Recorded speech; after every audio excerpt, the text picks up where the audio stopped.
a proposal. Thanks for staying with us. According to reports, a friend dropped her 3-month-old healthy baby at a creche. She came back to pick his dead body. Ooh. Nobody understands what happened. The teachers at the creche obviously don't understand what happened. The issue is that she's being bashed, that a 3-month-old baby had nothing to do in the creche, labeling her as a useless mother. Now, that's even besides the point. The issue of accidents happen home and everywhere else, even at daycares. So accidents do happen.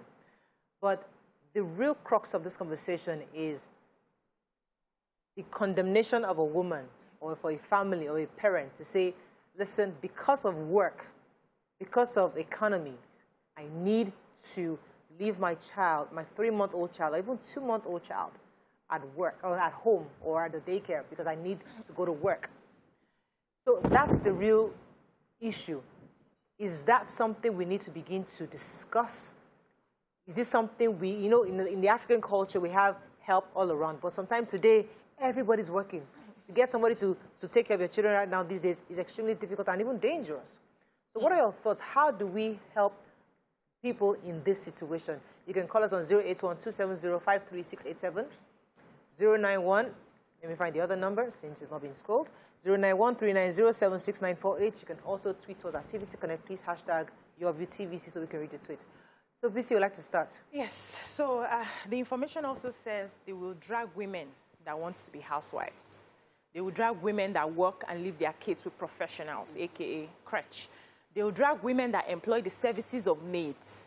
They will also drag women that carry their kids everywhere, saying she should have left the kid at home.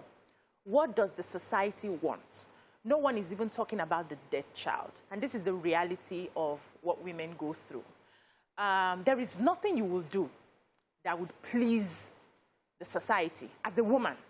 So they expect you, on one hand, to be a working class woman. After all, you're not supposed to come as a liability to your marriage. And the other, at the other hand, they also expect you to be a magician. So you find a way to organize the kids. We just don't want to see your struggles and your stress. So put it under wraps and just come out slaying. How is that even possible? The focus of this matter should have been on the dead child, which is what happened in that creche. I put you in creche because I have to resume work. I was a working class woman. At the time, I was having my kids, and I had to put them in the creche because I had to resume work. On one hand, we are fighting for equality. So a man does not go for 6 months or 1 year to nurse a baby. They have all the support and all the opportunity to, do their work. And now you give a woman 3 months, and you don't want to bother yourself how she's going to take care of those kids. You just expect her to magically do something. I personally had the support of my in-laws because at the time, we're living close, so I could drop them off. But when I didn't have that support, I had to resort to a creche because I couldn't tell my employees that I have to sit home. I was just starting my life. I needed to help my husband pay some of the bills. So no. The pain here is women we just expect so much from these gender women, and we need to deal with issues as they come. So we need to find out what happened in that creche. The people who are supposed to be taking care of those children need to be arrested and explain to us what happened. I can leave any baby with you, any child. It could be an adult. It could be a 12-year-old. It could be a 10-year-old in your care. You should tell me what happened to that child. So, as I said, I understand the pain and the anger. Of course, the child died. Absolutely. And that's an issue for the police. That's an issue for an investigation. That's an issue that we should look out for how it's been done. But the crux of a woman having to make a decision, having to choose, do I stay at home with my baby and lose my job, or do I find a way, do I give up this child to a creche? I mean, which is what the decision you had to make. So it's the reality of modern day work. Amen. How do we adjust? How do we ensure? How does employers ensure that women are accommodated? Because there's still that side of, you're a woman, like, I did it, can't you do it?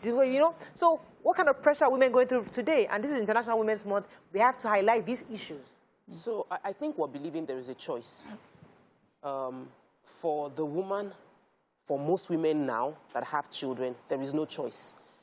We have to realize that there is a lot of financial hardship in our country.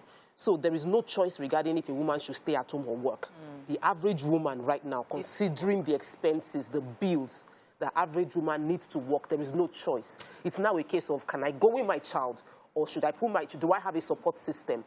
And before we used to have like, oh, I can have a maid take care of my child. But even right now, it's the news we hear of maids kidnapping the child, selling the babies. It's safer to put your child in a creche than entrust your child to one individual in your home. So I feel that this is a grieving mother who is having to receive backlash of why is she working or dropping her child. And I think we need to reduce judgments. We are a very, very judgmental society. We lack compassion as a society, and we need to go back into less judgment, more compassion. Someone is dealing with a whole lot. It's not the time to be asking those kind of questions. It's the time to say, oh, whatever it is, I'm with you. We will stand by you through this process. You're grieving, we'll love you and support you, not to be asking, why is your three-month-old child in a creche? And I think that it's Women's Month, and we need to give this support in a whole lot more robust manner. Right. Okay, so for me, the way I understand it, I think we're trying to highlight this work-life balance that we're expecting of women. And recently I was watching some of the news coming out of America, and recently at their courts, they have just appointed, the first black woman in that particular position, I think. And she was saying something to her daughter. She said that, I know that I haven't always gotten the work-life balance right. So the pressure on women is that you must have that balance. You're a woman. You have the skill to multitask. Yes. So you should be able to also balance work and family. And I feel that it's an unfair pressure to put on women.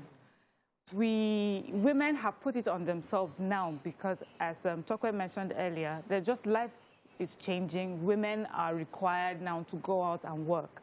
Women are required to do that. First, maybe one of it could be just, to help in paying the bills, to help with the income that is being made in the family and meet those demands in the home. But secondly, because women also have dreams, and I think I would like to do this. But a woman who goes out to work, who wants to pursue her career, is judged for doing that without thinking of a man. If she faces her career, just the career by itself, without her, without getting married or having children, she's judged for being selfish. She's only about making money. If she decides to be a full-time housewife, have babies, and just be at home and take care, she's judged for being lazy. She does not want to, add anything to the home. And sometimes if a marriage goes sour because she hasn't been at work, they'll be like, yes, because you had nothing to bring to the table, like what exactly do you bring to the table? So those are the things that society will keep pushing at women. And the question says, what does society want? The society does not know what it wants. The society continues to talk just as it feels. And that is why the question should not always be about what society wants, but what do you want? What you want and you're pursuing, is it right? Is it good? Is it in a way that will uplift and positively impact yourself and those around you? So that is what women should be concentrating on. Women have been told that you can do everything. You can, while you're getting up, you can, and yes, we try to do all that. But we really also need to understand that we're not superhuman, and that we have our limitations, and we need her help and support of those around us. Now, if we were to put it on this creche issue, I'm not a doctor, and this is not a diagnosis, but I know of something called SIDS. I read about it because when I was pregnant, I used to read a lot of things. That's sudden infant death syndrome. So I'm not saying that's what happened with this child, but things like that happen, where it's just unexplainable. A healthy child just goes. And people are asking what happened. So that could be the case, but I'm sure the police will be investigating that. But a woman took that step.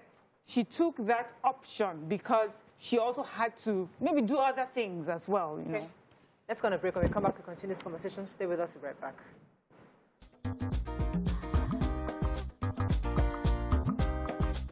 Stay tuned. Your View will be right back.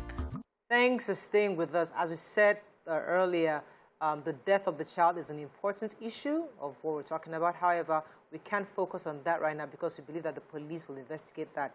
But the real conversation is about the inclusivity women are asking for in the workplace. what are those extra things women need?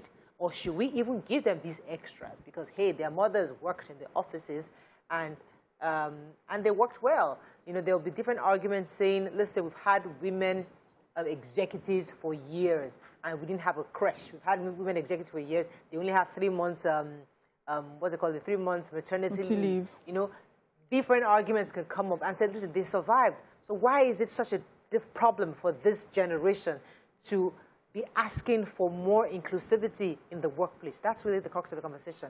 You see, an employer is saying, women are saying, listen, understand that I've been pregnant and I want to work. You're using my brain, not my body. So can't I work from home now that we even have working offline? You know, you can do WhatsApp. There's so many ways to work. So do you think these are things to be incorporated in the workplace so that women can have more flexibility in work? I absolutely agree that some of these things should be incorporated in the workplace for the sort of jobs or the sort of companies or organizations that can afford it. We need to be realistic in most of these things that we're asking for. So very big corporations, you know, banks, telecoms, those are big. They have the numbers, they have the capacity.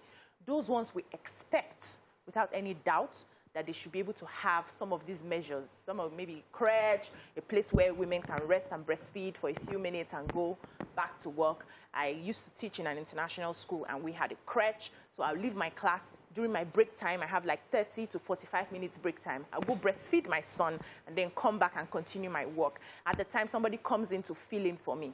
But we understand that the majority of people and the sort of jobs they do, the organizations don't even have enough to pay staff.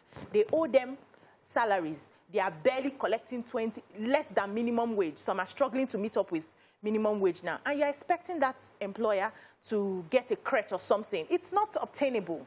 So we need to give these women an opportunity to find a way to, you know, maybe get a creche outside and put their child and come back to work.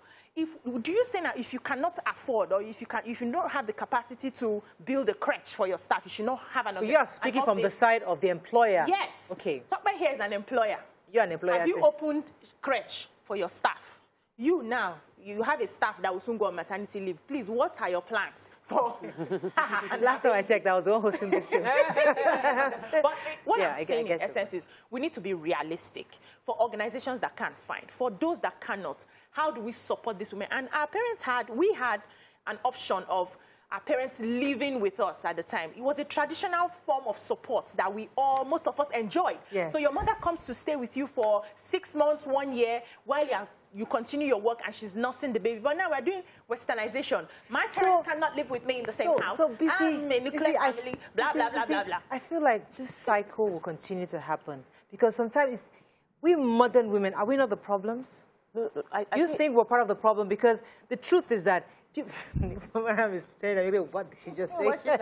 So the problem is saying that modern women, the truth is, don't you think we're giving too much weight to this work time that we seek for? That it's so much more important to us than that extra 6 months we want to spend with our children. Don't you feel? So, like I said, we do it like we have a choice. In many cases, there is no choice. Yeah. Every paycheck meets a vital need in the house where Oga zone is coming in, Madam zone is coming in. It is essential.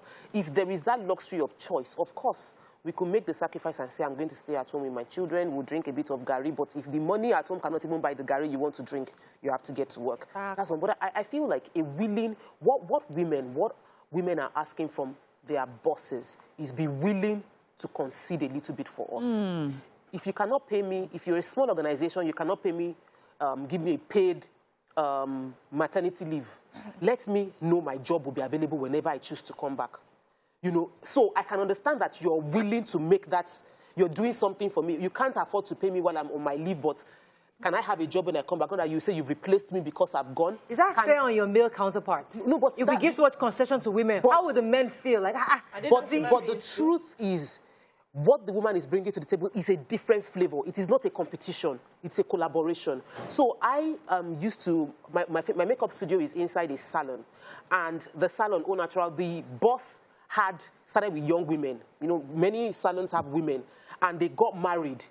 and started having children. Like, it was a baby galore, you know, natural, like 4 or 5 years ago. And she had to get a creche close. She can't open a creche for a salon. It's not that big. Yeah. But what she did was to partner with a creche close by and told the creche that I have like 6, like at that time, 3 babies. And we're already seeing 2 other pregnant women. So we'll be having 5 babies. Can you please let my hairstylist put their children in your creche at a discount? So they structured the discount for the staff so that the staff can have a more affordable approach to taking care of their children close by. Instituted nursing break so they can quickly go and nurse their child and come back. So it is, are you willing to just give me a bit so I can contribute my best to your organization? And that bit might differ from FMCG to MSME because what they can afford will be different, but they must be willing to give that edge and not say, oh no, I'll employ a man. Let me take this call from Osaz. Are you there? Hello? You're live. Go ahead, please. Okay, for me, first off, I need to say that as a people, we need to discontinue a lot of things that go on social media and out there. A lot of people do not have respect for the woman folk. Really, I used to have a neighbor who, after she put to birth her 4th child, it was as if she was mourning. The reason is she gave birth to a girl. Another girl. Apparently, the husband wanted a meal. You know, these things still go on in the society. My child went to a creche. I mean, it wasn't like my wife had to work to put food on the table, but she had to work. And then she had to find a creche close to her workplace, which is standard. So I didn't understand where something will go wrong, and then you want to kill the woman. Thank you so much, Osaz. Yeah. Now, Miriam, you're going to put in something. Yeah, so I just feel like you said everything I was going to say, which is when we have this conversation about inclusivity, it's not necessarily saying that it is all or nothing. We're saying even make sure that this is a place where we can have this conversation. Let us know that this is a place where you're willing to look at the options that may work. COVID, sadly, we had to learn this through COVID, that people can work remotely. Many people were able to do so many hours, you know, in the comfort of their homes and still be with their family and still make money for their offices. So we didn't know we could do that then. It would have been a no-no, but COVID showed that it's possible. And since that lockdown and pandemic, a lot of companies have decided, oh, okay, we can even do this because it also pays us, that's less overhead bills for us and things like that. So now we know that it's possible. And so when women are asking for, you know, these extra, what we may call concessions, let's not look at it as only a cost that the company is making. Also look at the value that the person is bringing in. It's an income, the value, what is it doing for your company? If it's that person that comes in is so important, is making so much money for your company, you want that person so much, you are unwilling to even let that person go. You would make concessions for that person. They do it for men, they do it for some women, but it's when it just seems that when there's no value from that person, I can understand why a company would decide, you know what, there wasn't any value in the first place, so we may not be able to carry this extra cost on for you.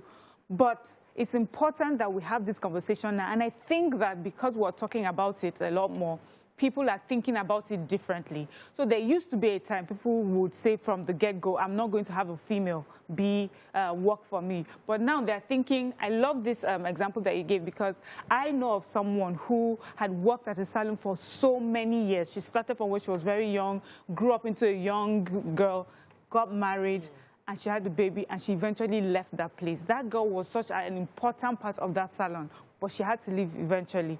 And in this case, it wasn't totally the fault of her employer or her herself, because the employer was willing to have her. There was someone that stayed opposite the salon, and she says, give your child to that person to look after the child during working hours, and you can go and feed the baby once in a while. She didn't want that. She wanted the child to be there. And what happened was that customers ended up carrying her baby for her and passing from one. You know, at first it was cute. After a while, you're like, I'm just here to do my hair, my nails. I need to get. I'm not ready to. And you know, when she decided to leave, the owner didn't let her go, but she decided to leave. The owner didn't exactly make her stay because she waited. Right. So it's important that even us women asking for this inclusivity, that we're also being reasonable about it. Let me take this call from Amina. Amina's been holding for a while. Good morning, Amina. Are you there? Hello, Amina. Hello. Hello, good morning. Good morning. Thanks for staying with us. Go ahead, please. Hello, good morning. Yeah, I'm a first-time caller. Welcome to the show. Thank you. Yeah, I'm very interested. So you guys are really doing great. Thank you, Amina. It's so unfortunate the way we handle women. And I'm so pathetic that she has to lose her child. So it's a pity. I pray that she overcomes the grief and with time. But I pray that's not the only child. As a matter of fact, she's able to conceive and give birth to another one. But I think in most cases, it's even the women that bash women. You see women telling you, oh, she's not working, she's at home, because she just puts to bed. It's not true. So who is going to talk? Who's going to be speaking for us? And I've gone through a lot, carried this baby for 9 months. Maybe it was even 2 years or something. Nobody knows. But I have to go and say, I gave birth to, and because I have to stay at home, somebody is telling me she's not working. Maybe, you know, the postpartum depression that comes with staying at home. Many people don't even understand this. And then if I have to go back to work, somebody is telling me after putting the child in the crèche, because why do I have to work again? Then what do you want from us? Yeah. Men bash us, women bash us, girls bash us, young bash us, workers bash us. Where do we go from here? We need to tell ourselves, this is what I want for myself. I'm doing it for myself. Thank you, Amina. Just saying about how everybody bashes the woman. You want to work, you don't want to work. Men bash us, women bash us, and like self-bash. Even we bash ourselves because we just feel. Imagine how that woman would be feeling. If I had known, like serious. I would have just waited for 6 months. Yeah. I would have just waited for 1 year. She will find it difficult to forgive herself and then extra bashing. But I love that example that you gave about when we're having this sort of conversation, ensure that you have value. So I remember when I got my first job, and I didn't have, it was a distance, island to Alagbado, and I didn't have accommodation. And when I got to the negotiating table, they asked me what I needed, what I wanted. And I said I needed a place. And they said, okay, we'll give you, we really want you, we'll give you a place. And I said, my husband has to stay with me. They were like, they looked at each other, no, it's a girls' hostel. We can't give you, I said, well, that's, we're still in the marriage process. I can't stay away from him. I needed a place. And they said, okay, we'll think about it. Then the white woman called me and said, if you are valuable to us, we'll find a way. Don't worry, go home. And after a few days, they called me and said, okay. So the first hostel I was not put in the girls' hostel. I was given an apartment with my husband just because they wanted me. So and I know that there are people that have worked with you that you found it difficult to let them go, even when they kept coming up with, you have to do this for me, because you see the value, they are efficient, they are effective, and you just feel like you can't do without them. You find a way to work things around for them. I agree. But if you are not in that place where you can, you may now say, well, I've tried all I can do, but I can't at this moment. Now, what sort of support do we, as outsiders who are judging this scenario, give to such women who do not have a choice? It's the support that we're looking at. How do you support? We have people who leave their children with neighbors. You understand the sort of neighbors that you have. It's okay, I'm going to work so time. Help me take care of this child and all that. We have people ask their parents to come in to stay. We had, just find a way to there are other women who are, there are other roles that are somewhat expendable, like a customer service. I mean, there are so many customer service reps. So you're thinking, oh, you are pregnant. Just be going. So in that who protects that woman? For the fact that she might lose her job simply because she's just one of the numbers. Yes, to you it might not be very valuable, but it's her job. So what do we therefore do to protect someone like that, whose job is one of the numbers, which is also I think that will fall under labor law. Yeah. It will fall under the labor law, number one. Number two, I was having this conversation think it was yesterday, I was doing my makeup and I was telling the makeup girl assistant, I said, you are not on top of the game. If your absence is not felt, then your presence is not important. If you leave, you get paid to the degree of which you'll be missed when you are not there. So if you are here and I'm not feeling your impact, your madam too will not feel your impact. When you go, she will not be willing to pay you more to feel you. I think as individuals, we must grow our value on a consistent basis. If you are watching and you feel like you are dispendable, you might actually be dispendable. Tell yourself the truth. Is my job is it so important that they cannot let me go? If I'm in that kind of job, I must start finding a way to increase my value so I'm not dispensable. And that's the fact. And that's the, like, it's not, there's nothing you can do about it. Even Labour self cannot fight that kind of crisis. Let me take this call from Darian. Now comes to Miriam. Darian, are you there? Yeah, Mariah, good morning. Good morning, you're live. Go ahead, please. Excited being on your show this morning, and I want to share my experience. I had my child after quite a while of marriage, and of course, everybody was excited. My mom came, but my mom is a working class woman, so she could only stay with me like 2 months, and she was gone. I actually had to work till 2 days before I gave birth, so I could have time for my 3 months with my baby. And during that 3 months, my husband and I, we had to think, what would we do with this, our precious gift, after searching for so long. And we started thinking of getting a nanny who would come in the morning when I will resume work, and then in the evening she goes when I come back. And the kind of bills they were giving us, we had to look at ourselves, and we said, we can't afford this. And the next thing was for us to put the child in a creche. It wasn't by choice. It's a society in which we find ourselves. And I went looking for creche. In fact, there was a particular creche I went to. By the time I got there at about 12, all the babies were sleeping. None was awake. And I was like, no, this can't be right. And I kept praying, and of course, God led me to a creche where I kept my baby there. The first day I dropped my baby, by the time I was leaving, I was weeping. I was crying that this gift that I've searched for so long, finally I had to put that child in a creche and go to work. I had to do this. It wasn't by choice because I had to work. 6 months after, my husband lost his job and didn't have a job for another 2.5 years. I had to carry the family. If I had resigned my job to look after my baby, what would have happened to us? So I think the government needs to come into this situation to ensure that the creches are regulated. People who are taking care of babies are capable, not just any laid-back person who doesn't know what to do, or just one old woman they just carry and put there. It must be regulated. Otherwise, we'll keep having issues like this. Thank you. Thank you very much, Mary. Fantastic. So I mean, I think her story is so profound, and it just brings us, because I was going to come to Mariam and say, is it that we are spoilt in Nigeria? Because those of us, our counterparts abroad, somehow 3 weeks the child in the creche because you got to start work. Nobody wants to speak English. They count your number of leave days, the amount of sick leaves you have. So it's a clockwork. You can't just say, oh, I'm thinking, should I do this? We are so spoilt in this part of the world where you're waiting for grandma to come. Is that the fact that you expect that you can get a nanny to come in to support you? Over there, you have absolutely no nanny, unless you can really afford, some can afford nannies, but most people can afford nannies.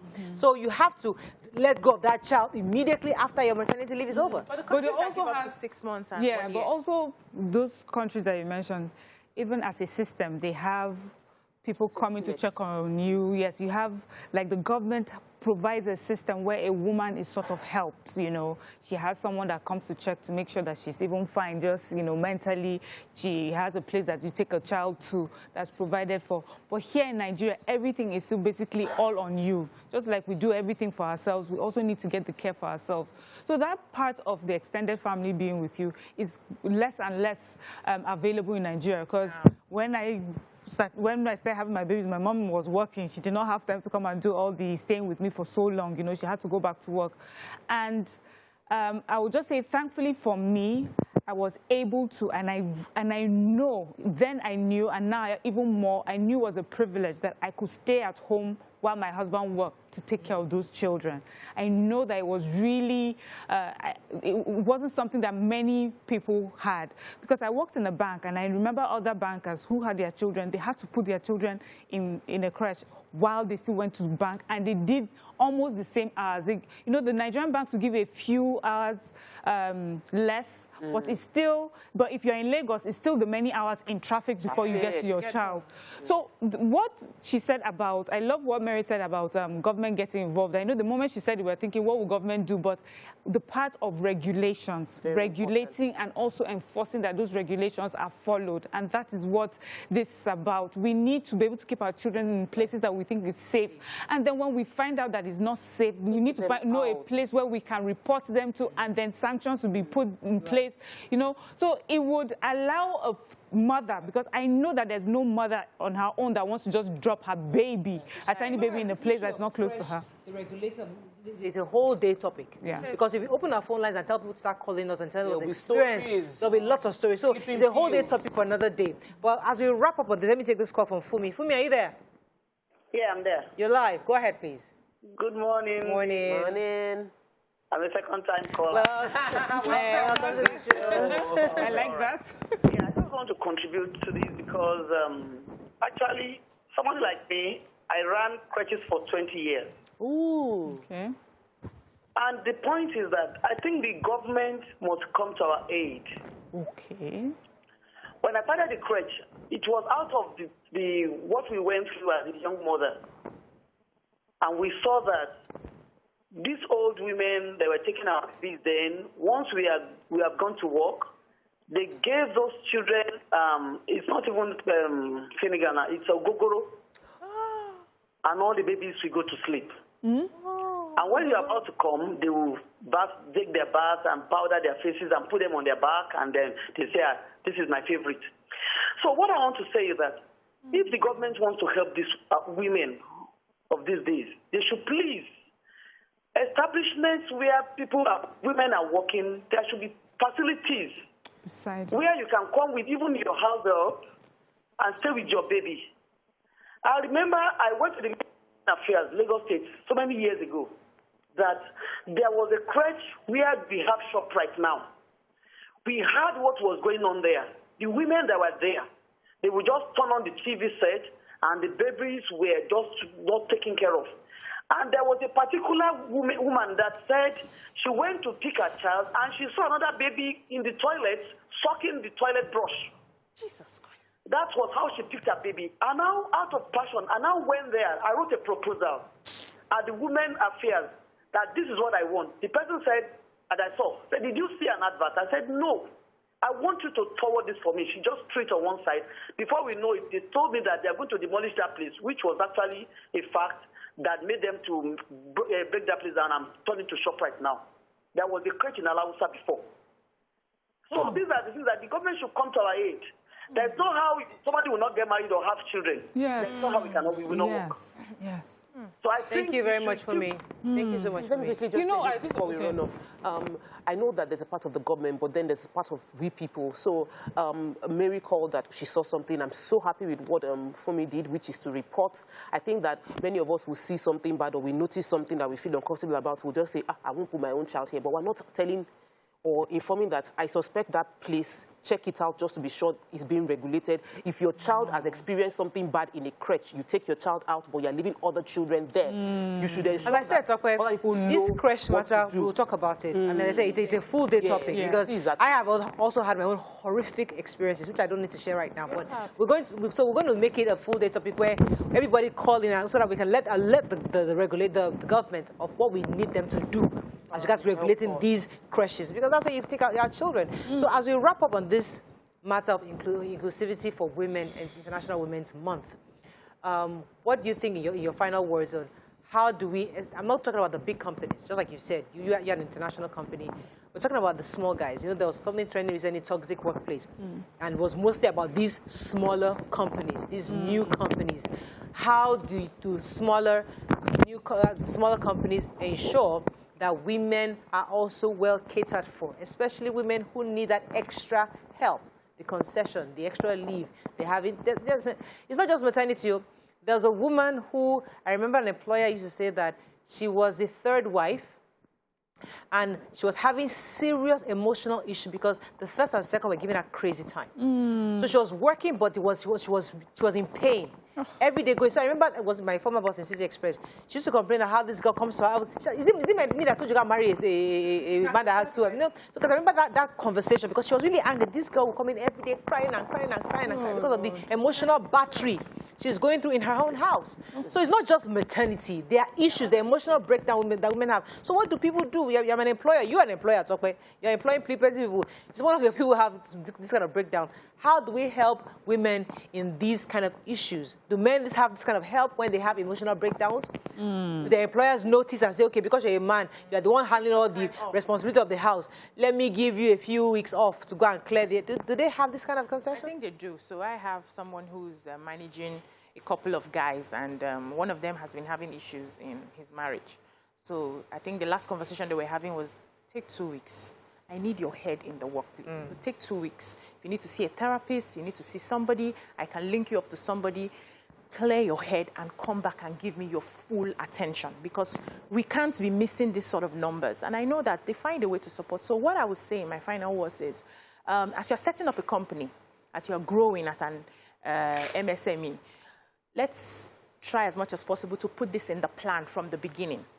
What are some of the things that we begin to do to show more compassion? So right now, it's not about that's aggressive, we have to market it, we have to get it done, I don't care about your emotional life. No, no, no, no. The world is evolving to a place where we are all understanding that we are the same, and anything can happen to anybody, and we need to provide that support. So in your initial plan as a company in growing, you should find ways to fix in those things. When there's a will, there's a way. A way will come. Yes, you know, there's something that is like a buzzword now for just working and everything, and just sustainability, that there used to be a time where businesses were pushed by profit, but now businesses are being pushed by people.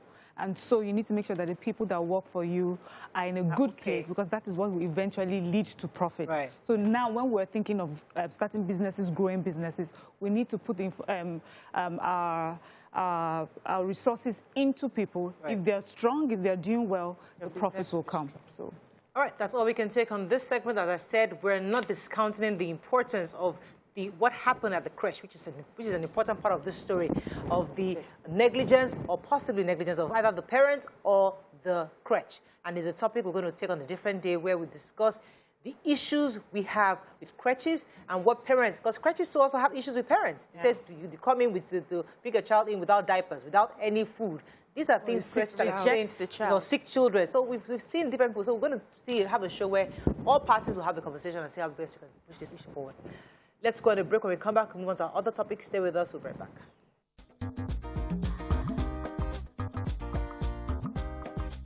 Stay tuned.